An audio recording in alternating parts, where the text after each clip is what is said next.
옛날 어느 고을에 김진사라는 양반이 살았습니다. 그는 늦은 나이에 딸아이 하나만을 보았는데 딸의 이름은 춘영이였습니다. 일찍이 마누라를 떠나보낸 김진사는 그 무남 동료 외동딸인 춘영이 하나만을 더욱 애지중지 키우며 살았는데 그 춘영이는 마음 씀씀이가 착했을 뿐만 아니라 미모가 얼마나 뛰어났으면 이웃 고을에까지 그 이름 석자 모를 사람이 없을 정도였습니다. 그 김진사 집에는 사머리라는 여종이 있었는데 외롭게 자란 춘영이는 그 사머리와 친자매 이상으로 서로 알뜰살뜰 챙기며 허물없이 지내는 너무나도 친한 사이였습니다. 어느 날 김진사의 집에 한 손님이 찾아오고 그는 한양에 살고 있는 윤진사라는 양반이었는데 김진사와 윤진사는 소시적에 함께 동문수학하며 과거에까지 나란히 급제한 오랜 친구 사이였습니다. 이게 도대체 얼마만인가? 아마도 십수년은 지났을 걸세. 자네가 이렇게나 먼 고향으로 내려와 버렸으니 어디 얼굴 한번 제대로 볼 수 있어야지. 마침 저 이웃 고을에 사는 친척 어른네 잔치가 있어 내려온 김에 자네 생각이 나 들렀다네. 그동안 무탈하게 잘 지냈는가? 그럼 인사드리거라. 내 친구 김진사 어른이다. 말씀 많이 들었습니다. 윤경렬이라 하옵니다. 아니, 그 꼬맹이가 벌써 이렇게나 다 컸단 말인가? 내 여식일세. 춘영이라 하옵니다. 그 옛날 코올리개가 벌써 이렇게나 시집을 보내도 되겠구먼. 허허. 안 그래도 요즘 매파쟁이들이 하루가 멀다 하고 드나든다네. 그나저나 자네 아들도 저렇게나 의젓하고 듬직한데 혼처는 정했는가? 아, 글쎄 이 녀석이 과거 글 공부해야 한다는 핑계로 기겁을 하고 말리는 통에 정원은 엄두도 못 내고 있다네. 그럼 잘 되었네. 이참에 우리 사돈지간이 되면 어떻겠나? 착하고 이쁘기로 소문난 우리 딸과 저렇게나 듬직하고 잘생긴 자네 아들이 맺어진다면 천상배필 금상첨화가 아니겠는가? 허허. 이 생각은 어떠하냐? 아, 예, 저야 내 뜻은 어떠한고? 허허. 아버지께서 알아서 하시면 될 일을. 에구, 낭자 괜찮으신게요? 아버지도 참, 호호, 저야 그럼 네, 나쁜 놈은 아니니 어디 나를 한번 믿고 따라와 보시겠소? 자, 그렇게 김진사와 윤진사는 혼인날까지 일사천리로 잡는데 다음에 내려와서는 어디 한번 또 밤새도록 마셔보세나. 그리 함세 먼 길 조심해서 올라가게. 그런데 혼인날이 가까워진 어느 날 한양 윤진사의 부인이 그만 세상을 떠나고 맙니다. 어쩔 수 없이 혼인은 미뤄지게 되었고 하지만 엎친 데 덮친 격으로 그 미뤄진 혼인날 며칠 전에는 윤진사마저 갑작스런 병으로 세상을 떠나고 맙니다.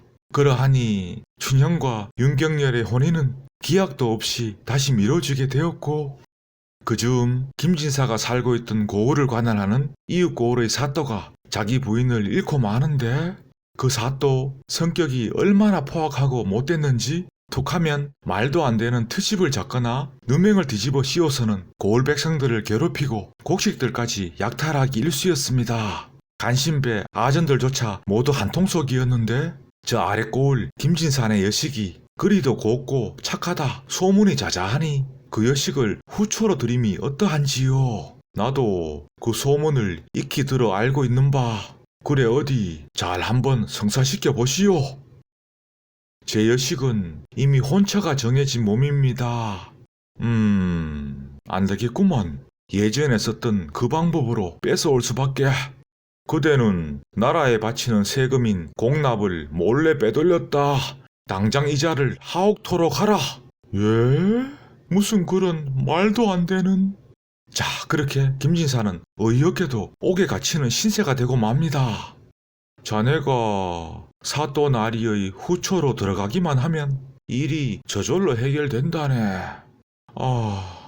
아버지께서 절이 된 마당에 내가 그 사또의 후초로 들어갈 수밖에 없겠구나. 안 됩니다, 아씨. 제가 변장을 하고 아씨 대신 저 가마에 오를 테니 저에게 다 맡겨두시고 아씨께서는 저 산마루 아래에 살고 있는 송산댁이라는 노파를 찾아가서 한동안 그곳에 머물러 계십시오. 먹을 양식뿐만 아니라 돈까지 넉넉히 챙겨주며 잘 말씀드려 놓았으니 아무 염려 마시고요. 세상이 잠잠해질 때까지 절대로 이곳의 모습을 드러내서는 안 됩니다. 그리고 아씨, 그동안 친자매 이상으로 저를 살뜰히 돌봐주셔서 고마웠습니다. 어찌 다시는 못 볼 것처럼 그리 말하는 게냐. 자, 그렇게 사머리가 춘영이와 똑같은 복장을 하고서는 가마에 오르고, 춘영이는 가마꾼 일행이 다 떠난 뒤에서야 사머리가 알려준 그 노파를 찾아갑니다. 어서 오게나. 그 시각 사머리가 탄 가마가 관아에 도착하는데, 하지만 아무런 기척도 없자 가마꾼들이 그 안을 살펴봅니다. 그런데 사머리 얼굴이 피범벅이 된 채로 죽어 있는 겁니다. 그러하니 다들 춘영이가 오는 길에 자결한 것으로 알고서는 놀라 나자빠지고, 이거 참으로 낭패로군. 사또는 이 일이 바깥으로 알려질까봐 전전긍긍하며 서둘러 장례를 치러버립니다. 옥에 갇힌 김진사도 바로 풀어주고, 하지만 그렇게 풀려나 집으로 돌아온 김진사는 자기 딸애가 자결했다는 소식을 전해 듣고는 그만 정신을 잃고 쓰러지고 맙니다. 다음날 아침 겨우 몸을 추스린 김진사가 자리에서 일어나려는데 베개 속에 작은 종이 쪽지가 들어있는 겁니다. 나으리, 따님께서는 무사하답니다. 아씨 대신 제가 가마에 오른 것이고, 그렇다고 아씨를 절대 찾으시면 안 됩니다. 이 사실이 알려져서도 안 되고, 그동안 보잘것없는 저를 잘 보살펴 주셔서 고마웠습니다. 사모라.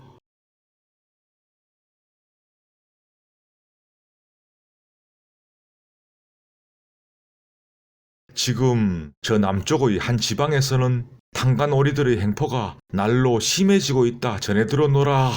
그대가 과인을 대신하여 그 지방은 물론 주변까지도 그 폭정의 내막을 샅샅이 파악하여 엄단토록 하라. 그렇게 임금이 어사의 직을 하사하는데, 그 어사는 바로 예전에 춘영이와 혼인을 약속했던 윤진사의 아들 윤경열이었습니다. 그는 혼례를 앞두고서 부모님들이 차례로 세상을 떠나고 부인으로 맞을 춘영 낭자까지 자결냈다는 소식을 접하고서는 세상과 연을 끊은 채 장가도 들지 않고 오로지 과거 공부에만 열중했는데, 그 결과 당당히 장원급제를 하여 어사의 직을 명받게 된 것입니다.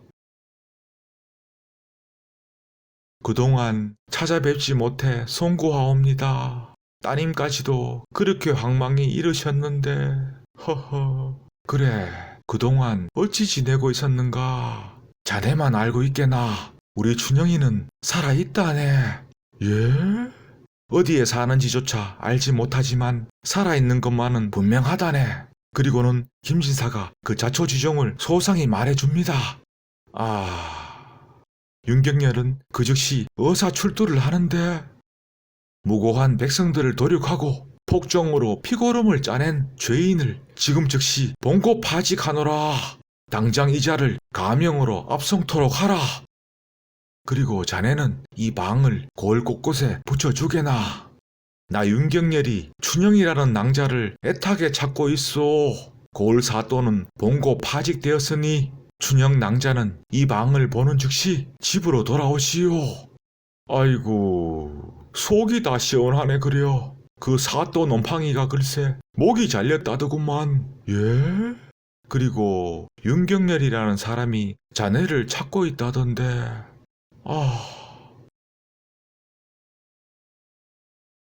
아버지, 그래, 무사히 잘 지내줘서 고맙다. 낭자. 인연이라는 끈은 그렇게 쉽게 끊어지지가 않는 모양입니다 그려. 여기가 저 대신 그렇게 황망히 세상을 등진 사머리가 잠들어 있는 곳입니다. 우리 다음 생에는 꼭 친자매로 다시 만나자꾸나. 감사합니다.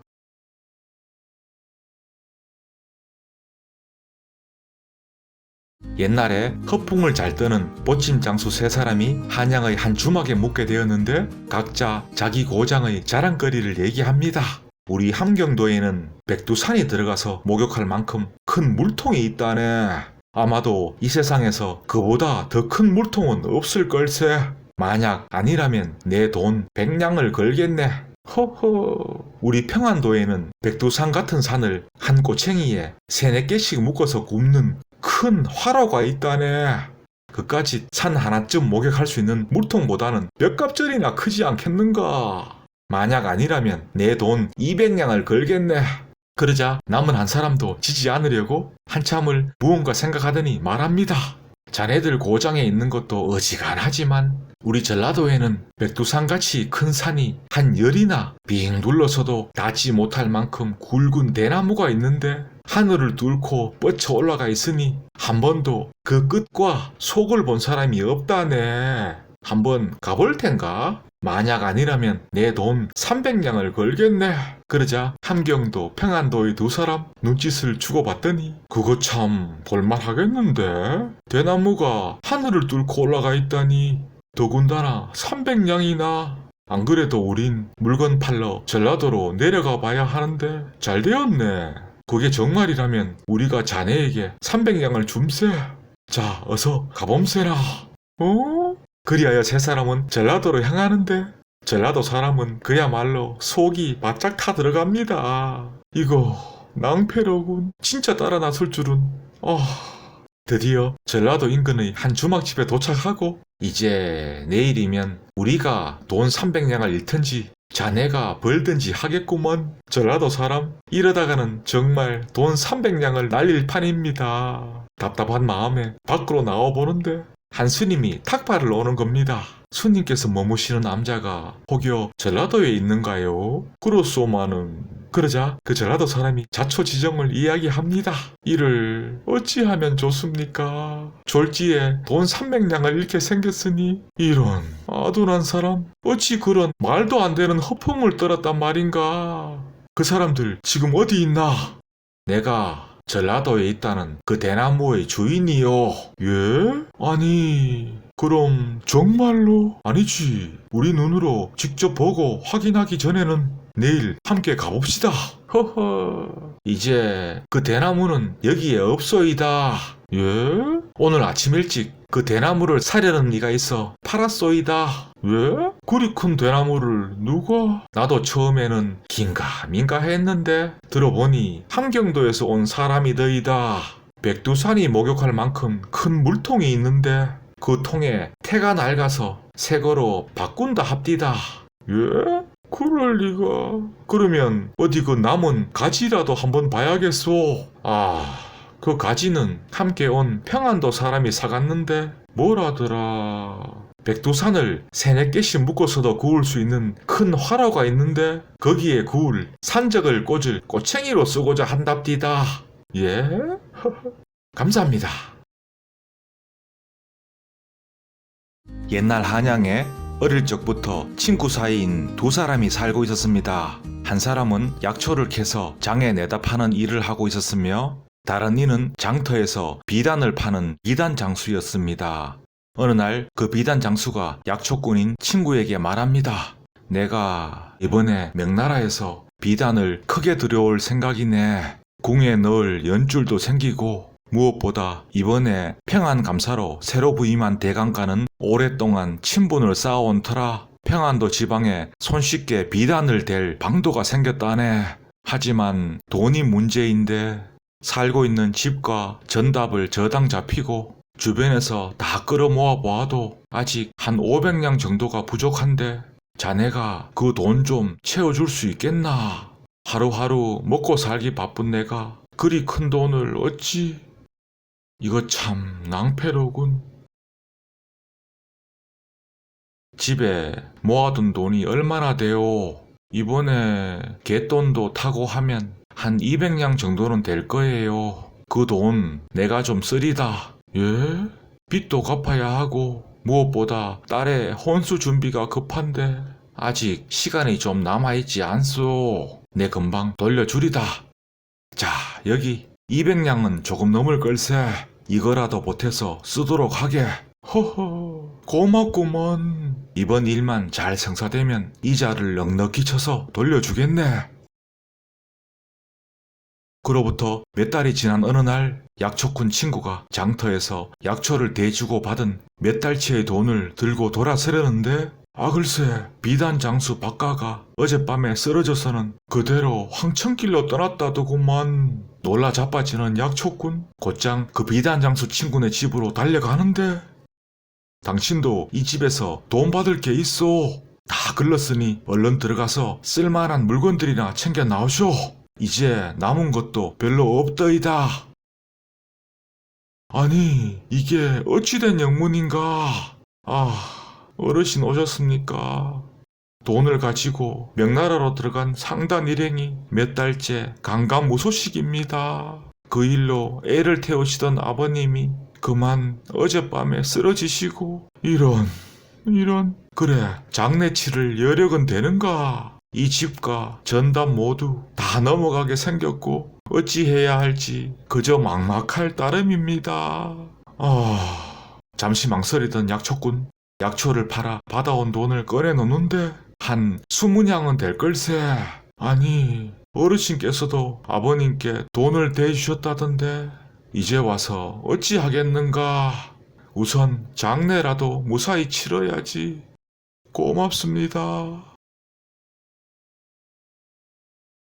우린 이제 어찌 살아가야 합니까? 그렇게 무턱대고 돈을 빌려주시다니. 그리고 또 그 약초 판돈까지 다 퍼주시면 어찌한답니까? 딸아이 혼례 치를 날짜는 다가오고 윗동네 파주댁에서 빌린 돈도 당장 갚아야 하는데 미안하오. 조금씩 다 미루어 봅시다. 내 어찌해서라도 돈을 마련해 볼 터이니. 자, 그렇게 몇 해가 흘러갑니다. 그 사이 딸아이 혼례는 간신히 치렀지만 약초꾼네의 빚은 점점 더 쌓여만 가고, 그러던 어느 날 한 젊은이가 찾아오는데 바로 그 비단장수 친구의 아들이었습니다. 아니, 자네 그동안 잘 지내셨는지요? 돌아가신 아버님과 친분이 두터우셨던 평안감사 대감께서 많은 도움을 주셨고, 그런 와중에 명나라로 갔던 상단이 돌아왔는데 가던 길에 그만 풍랑을 만나 배가 자초되었답니다.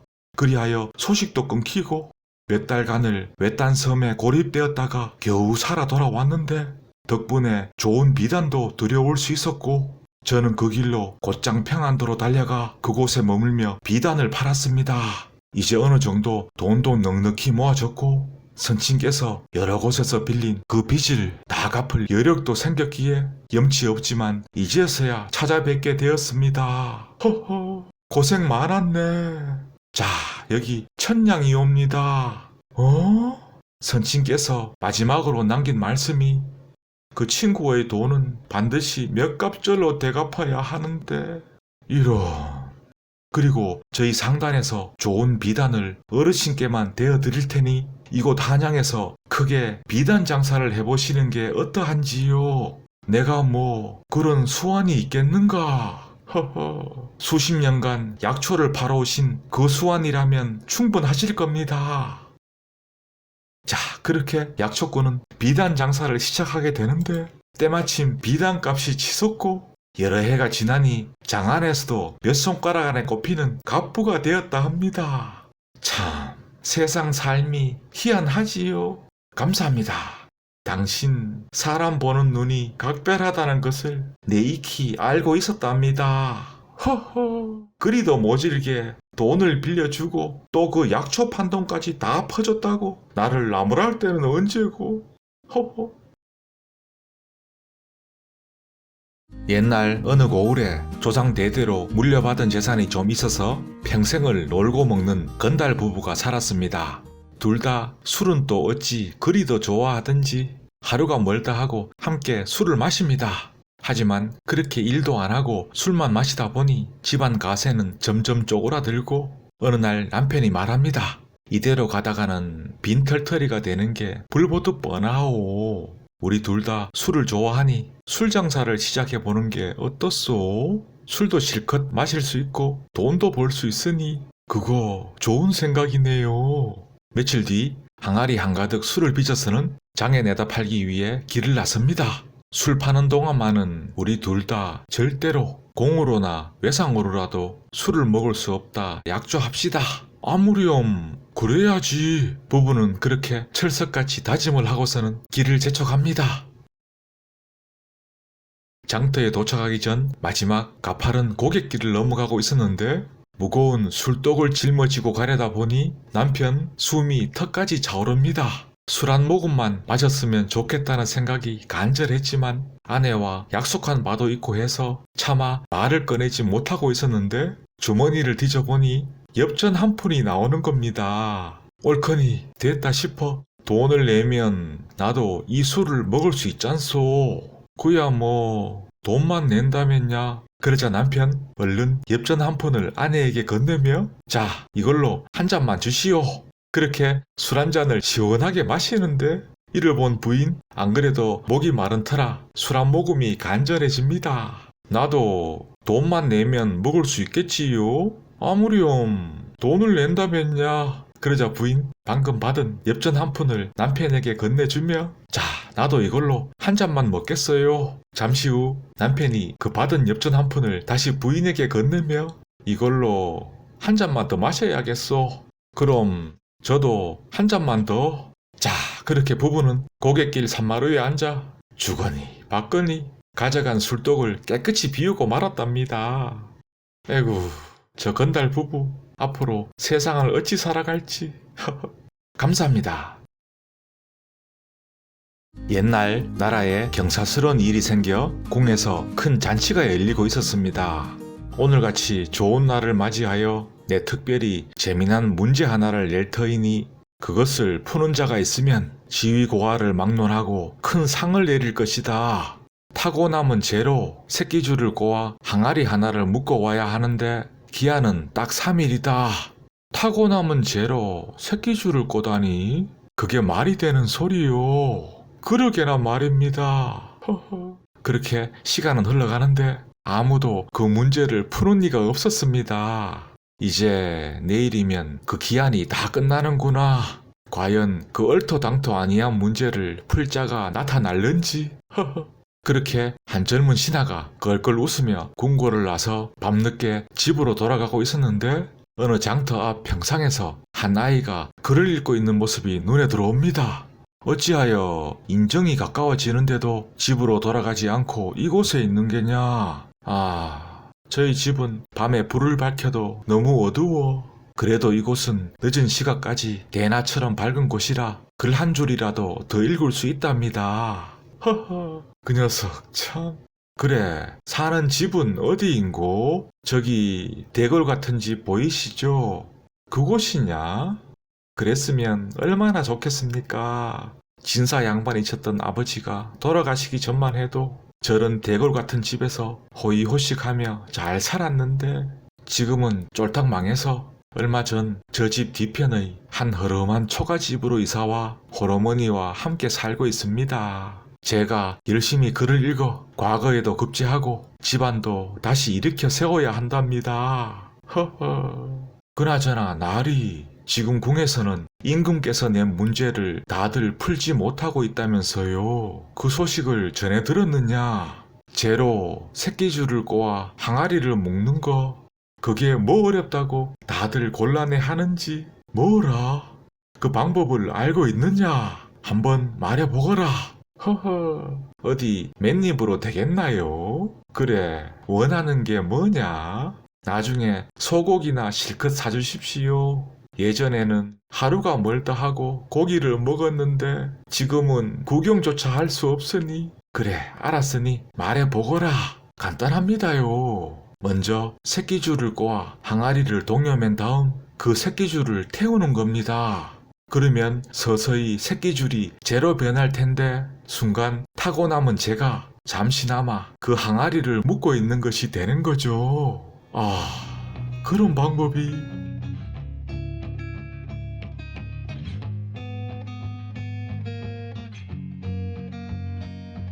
자, 네가 원했던 소고기다. 와, 고맙습니다, 나리님. 이것은 내가 너에게 주는 상이고 임금께서 내린 상이 더 있다. 예? 자, 바꿔라. 이것은 네 몫이다. 그리고 글을 읽다가 해결치 못하는 문장이 나오거든. 언제든지 내 집으로 달려오고. 나린의 집이 어딘지 바로 저 집이다. 예? 자, 그렇게 그 젊은 신하는 아이의 좋은 글선생이 되어 주었고, 아이가 찾아오는 날엔 늘 푸짐한 소고기 반찬을 준비해 주었답니다. 그러하니 먼 훗날에는 아마 그 영특한 아이, 과거에도 급제하고 집안도 잘 일으켜 세웠겠지요. 감사합니다. 옛날 어느 고을에 부자 두 사람이 살았습니다. 유부자, 정부자. 그들은 친구 사이였는데 고을 사람들 전부가 그들을 노랭이 중에 상노랭이라 손가락질 할 만큼 둘 다 지독한 자린고비 구두쇠였습니다. 어느 추운 겨울날 유부자네 집, 그만 그 집 방문이 뚫어져 버렸는데, 하지만 종이 살 돈이 아까워 그냥 벌벌 떨고만 있던 유부자. 그러다 도저히 추위를 견디지 못하고는 집안을 샅샅이 뒤져 코딱지만한 종이 쪽지 하나를 찾아내서 그 뚫어진 문구멍을 막으려 합니다. 이걸로는 어림도 없겠는데. 한참을 궁리한 끝에 좋은 방법 하나를 떠올리고는 곧바로 그 작은 종이에 친구인 정부자에게 보낼 글을 씁니다. 어찌 요즘은 찾아오지를 않는 겐가? 이 편지를 받는 즉시 답장을 하게. 커다란 종이에 나리님의 근황이 자세히 적힌 답장을 받아오라 명받았습니다. 정부자 한참을 망설이더니 내 지금은 몸이 안 좋으니 추후에 답을 한다 전하거라. 뭐라? 그로부터 며칠이 흐릅니다. 언제쯤 답장이 오려나? 그 종이로 이 구멍을 막아야 하는데. 하지만 그로부터 또 며칠이 지났는데도 통 답장이 오지를 않는 겁니다. 화가 잔뜩 난 유부자, 그 길로 바로 정부자네 집으로 달려가는데, 아니 여보게, 편지를 받았으면 답을 줘야지. 어찌된 일인가? 아, 미안하게 되었네. 실은 답장을 써보낼 만한 종이가 없어서. 이런. 그렇다면 내가 보낸 그 편지라도 돌려주게. 아, 그 종이 쪽지는 방금 우리 집 문구멍을 막는데 써버렸다네. 마침 뚫린 구멍과 그 크기가 딱 맞아서. 아니, 그런 법이 어디 있나. 우리 집 문구멍도 안 막고 보낸 편지인데 어딘가 그 종이 붙인 곳이, 저기 있구만. 그리고는 불이 나게 달려가서 그 문구멍 막아놓은 종이를 떼어서는 돌아가려 합니다. 여보게, 자네 종이를 찾아가는 건 좋은데 왜 남의 집 밥알은 붙여가는가? 종이 붙이려고 쓴 밥알은 모조리 떼어놓고 가져가게. 뭐라? 그렇게 유부자는 한참을 그 굳어버린 밥알들을 다 떼어내고서야 너덜너덜해진 종이 쪽지를 들고 집으로 돌아갔답니다. 대단한 양반들이죠. 감사합니다. 조선 정조 때 우의정의 자리에까지 오른 명신 정홍순. 그에게는 곧 시집갈 딸이 있었습니다. 혼인날이 가까워지자 정홍순의 부인은 혼숙감 준비와 그 잔치에 쓸 비용이 걱정되었는데 무슨 근심거리라도 있는 것이요. 딸아이 혼례 치를 일 때문에 돈이 한두 푼 드는 게 아니라서. 혼숙감 마련에는 돈이 대충 얼마나 들겠소? 넉넉 잡아 700냥은 있어야 될 것 같습니다. 그럼 잔치 비용은 300냥 정도면 되겠지요. 그러자 정홍순이 한참을 무언가 생각하더니, 알겠소. 내 알아서 모든 준비를 다 할 테니 부인은 아무 걱정 마시오. 그로부터 한참의 시간이 흐르고 이제 혼례 치를 날짜가 정말 코앞으로 다가왔습니다. 하지만 남편이 주문해 놓았다는 그 혼숙감은 들어오지를 않고 애가 탄 부인이 묻습니다. 아니, 어찌된 일입니까? 틀림없이 잘 일러 놓으신 거지요. 그렇다마다. 한번 찾아가서 체근이라도 해주십시오. 허허, 이 사람아, 명색이 재상이라는 사람이 하찮은 장사꾼들하고 그런 사사로운 일로 다투어서야 되겠나. 또 며칠이 속절없이 흘러갑니다. 하지만 혼숙감은 여전히 들어오지를 않고, 허허, 이런 사람들을 봤나? 아무래도 혼수 준비하기에는 시간이 늦은 것 같으니 입던 옷이라도 정갈하게 빨아서 입히고 사돈댁에는 작은 성의만 표시합시다. 예? 명색이 재상 집안의 여식인데 이러시면 어찌한답니까? 안 그래도 사돈댁의 가세가 많이 기울어져 그 형편이 녹록치 않다던데 어찌 빈손으로 딸아이를 보낸단 말입니까?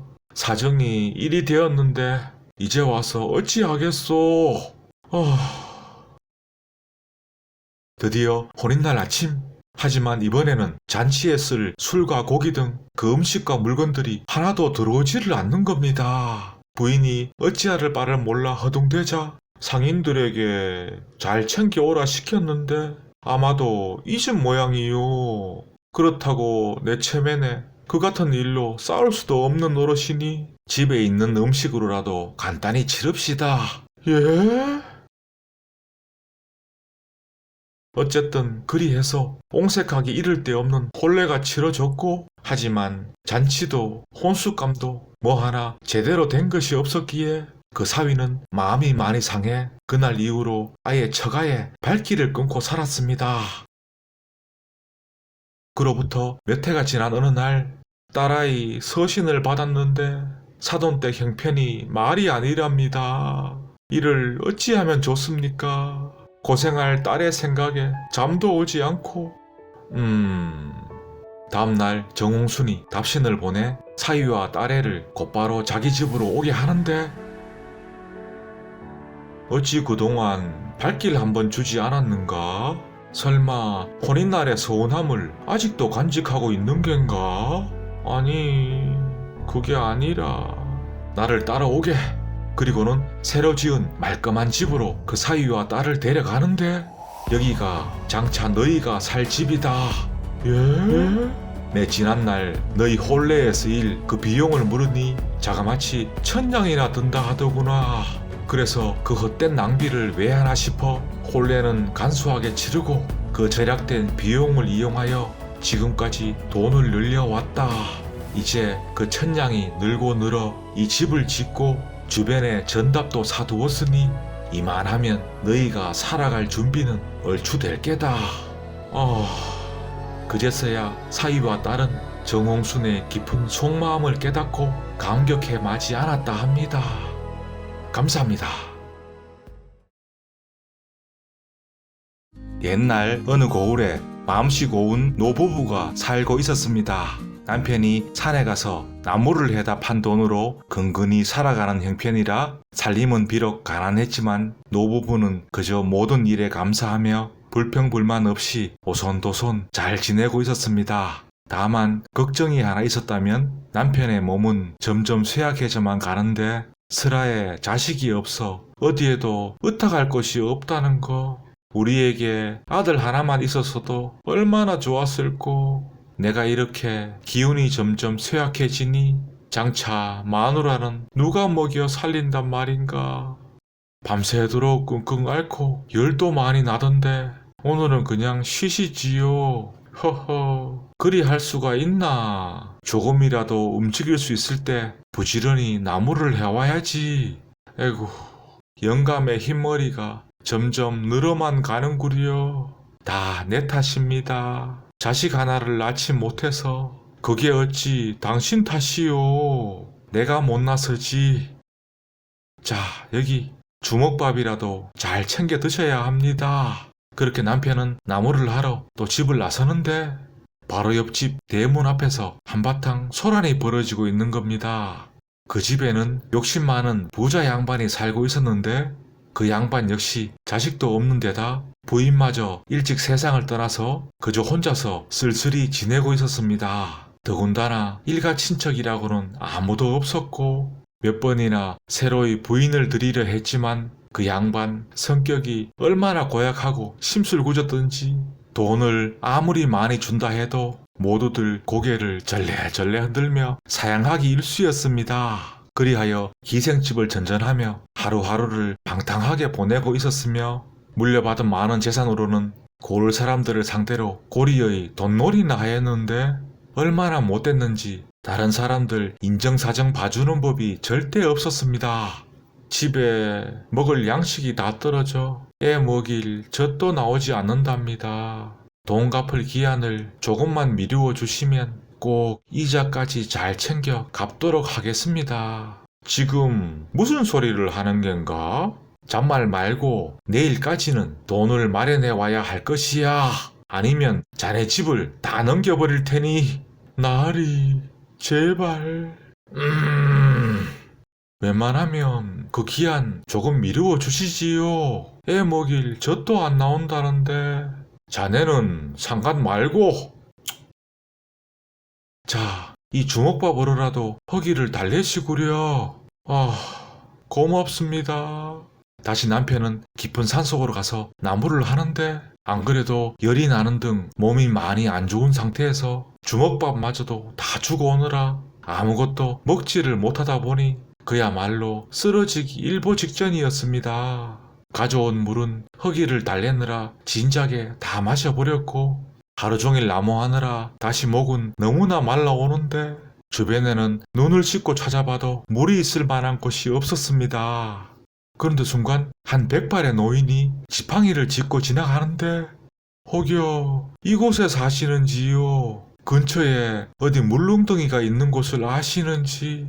허허, 목이 몹시 마른 모양이구려. 저 바위 뒤로 한번 가보시게. 옹달샘이 있으니. 아이고, 고맙습니다. 급히 그곳으로 가보니 과연 작은 옹달샘이 있었고 시원하게 몇 바가지의 물을 마십니다. 그날 저녁 밥상 앞에 마주 앉은 노부부. 순간 부인이 놀라 나자빠집니다. 아니, 영감, 이게 어찌된 일이요? 뭐가 말이요? 영감 얼굴이. 자, 이 거울 한번 보시구려. 이 사람도 참 밥 먹다가 이 무슨. 그리고는 무심히 거울을 보는데 이게 어찌된. 영감이 완전 젊은이가 되었다오. 이럴 수가. 무슨 일이 있었길래. 뭐 특별한 게 없었는데 옹달샘물 그거 마신 거밖에. 예? 그거였네요. 설마. 다음날 노부부는 함께 그곳으로 급히 가봅니다. 당신도 한번 마셔보구려. 그렇게 할멈도 그 샘물을 마시는데 어디 젊어졌나요? 아니요. 도대체 이게 어찌된 영문인지. 그날 저녁 다시 밥상 앞에 마주 앉습니다. 당신 얼굴이. 예?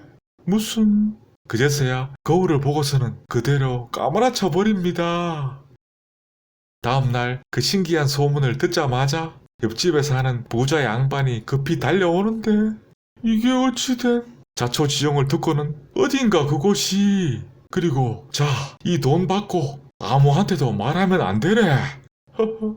그로부터 며칠이 흐르는데 그 옆집 부자 양반이 보이지를 않는 겁니다. 그 옹달샘물 마시러 간 뒤부터 안 보이니 어서 그곳으로 가봅시다. 노부부, 아니 부부가 급히 그곳으로 가보는데 웬 아기가 부자 양반의 옷 속에 파묻혀 있는 겁니다. 아니, 이게 어찌된. 아무래도 그 양반 옹달샘물을 너무 많이 마신 모양이구려. 젊어져라, 젊어져라. 밤새도록 마셔야겠다. 더 젊어져라, 더 젊어져라. 그나저나 이 애기는 어찌한다나. 그냥 우리가 키웁시다. 자식도 생기고 좋지 않소. 호호, 그러네요. 그런데 그 부자 양반네 재산은? 이 애가 다 클 때까지 우리가 잘 관리해주면 되지 않겠소. 자, 그리하여 부부는 그 부자 양반의 집에 살면서 아기를 키우는데 하루는 부인이 말합니다. 영감, 저 곳간에 쌓여있는 넘쳐나는 곡식들 고을 사람들에게 좀 나누어 줍시다. 그리 해도 되겠지, 아가야. 그 빌려간 돈 이젠 안 갚아도 되겠소. 우리 부자 양반께서 선심을 베푸시네. 예? 자, 그렇게 아이는 그 착한 부부 밑에서 효자 소리 들으며 바르게 잘 자랐고, 그러하니 아마도 먼 훗날 어른이 되었을 때는 인정 많고 베풀 줄 아는 착하고 훌륭한 사람이 되었겠지요. 감사합니다. 분명 여기가 맞는데? 도대체 그 옹달샘이 어디 있다는 거야?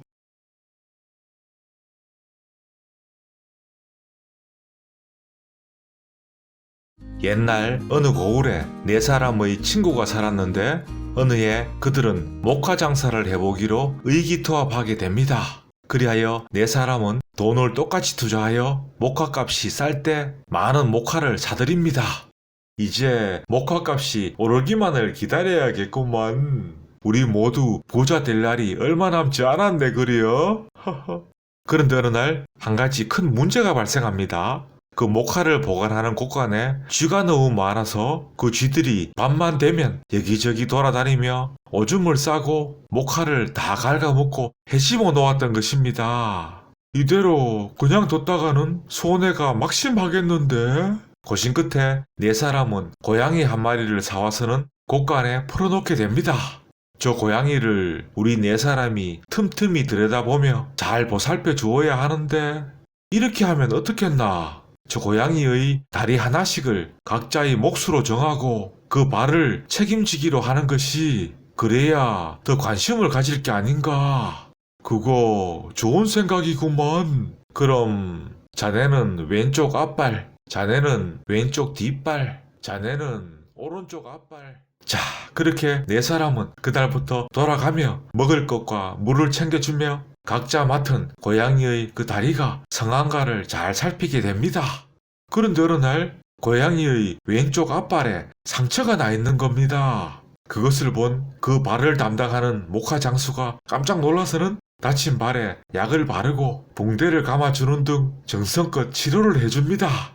그러자 그 고양이는 비록 한쪽 발을 잘 딛지도 못하고 쫄뚝거렸지만 쥐를 잡고 내쫓는 등 열심히 제 역할을 다 하는 겁니다. 그러하니 다들 대견에 맞이 않았고,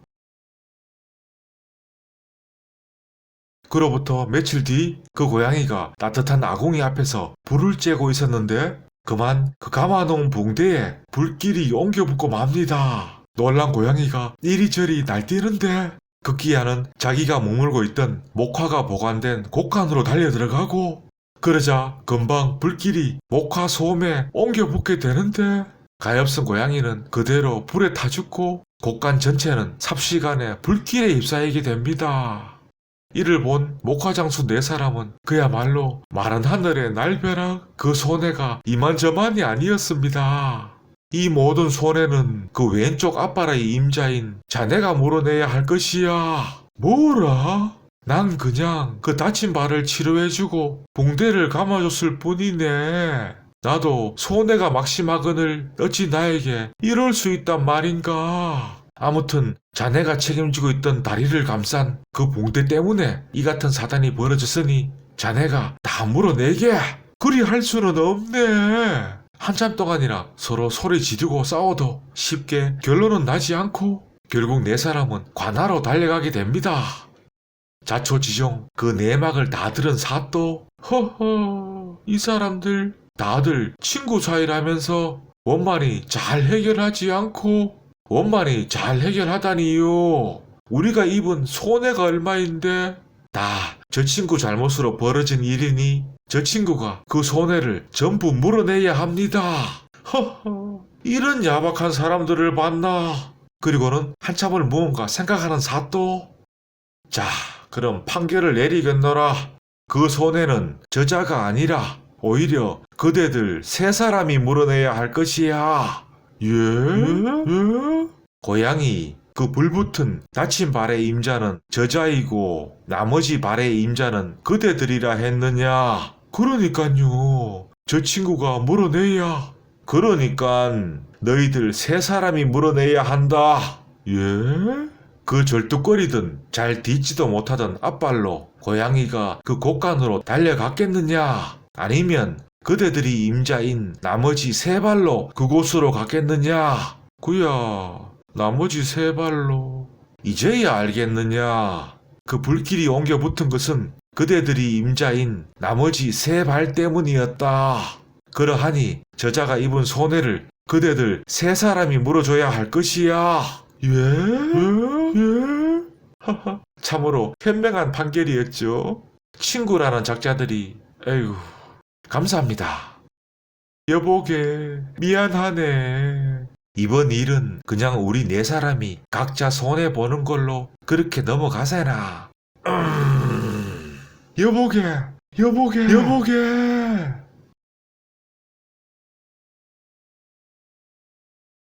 옛날 한양의 장터에 규모가 제법 큰 포목점 하나가 있었습니다. 어느 날 한 양반 일행이 그 포목점 앞을 지나가다가 아니, 이런 좋은 비단이 있었다니. 주인장, 여기 내놓은 이 비단들 내가 다 살이다. 전부 얼마면 되겠소? 예? 한 500냥 어치는 되는데 이걸 다? 지금 가지고 있는 돈이 100냥밖에 안 되는구려. 우선 먼저 이거라도 드릴 테니 이 좋은 비단들은 팔지 말고 따로 빼두시오. 나머지 돈은 시골 집에서 가져와야 하는데 급히 서신을 보내야겠소. 보시다시피 오른팔이 이러하니 주인장이 대신 글을 써주시구려.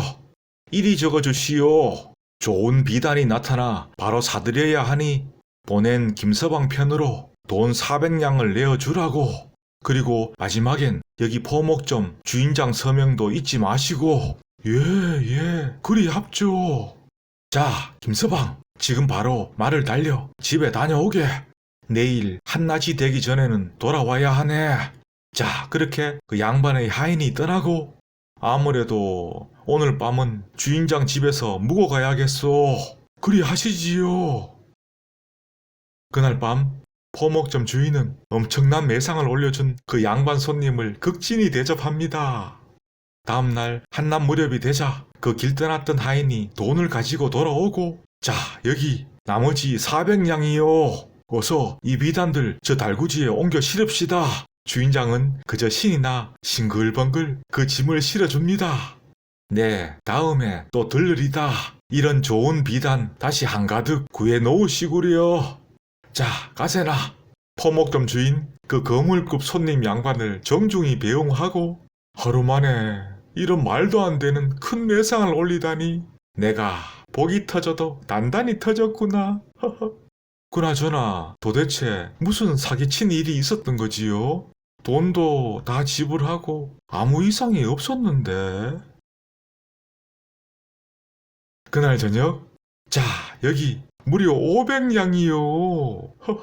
어젯밤에 우리 집에 묵었던 그 손님 덕분에 하루 만에 이런 큰 돈을 벌다니. 점쟁이가 원래 당신 운수 좋을 거라 하더니만. 그나저나 낮에는 무슨 일로 그리 급하게 돈을 가져간 거예요? 명나라에서 엄청 좋은 비단이 들어온 모양이죠? 돈이라니 무슨... 예? 그 서신을 가져온 김서방 그리고 당신 서명까지 지금 무슨 소리를 하는 게요? 많이 급하신 모양입니다. 그이 필체랑 서명이 틀림없는데 무슨 돈이 이리 갑자기? 방금 명나라에서 큰 상단이 들어왔는데 좋은 비단이 넘쳐난답니다. 이런... 그래, 어젯밤에는 어디서 묵었느냐? 나리님을 몰래 따라가 그 집만 확인해 두고서는 근처 주막에서. 그나저나 이번에는 돈을 제법 짭짤하게 챙기겠는데요. 그러게 말이다. 비단이 워낙 좋아서. 우리는 절대 그 사기 당하지 맙시다요. 감사합니다.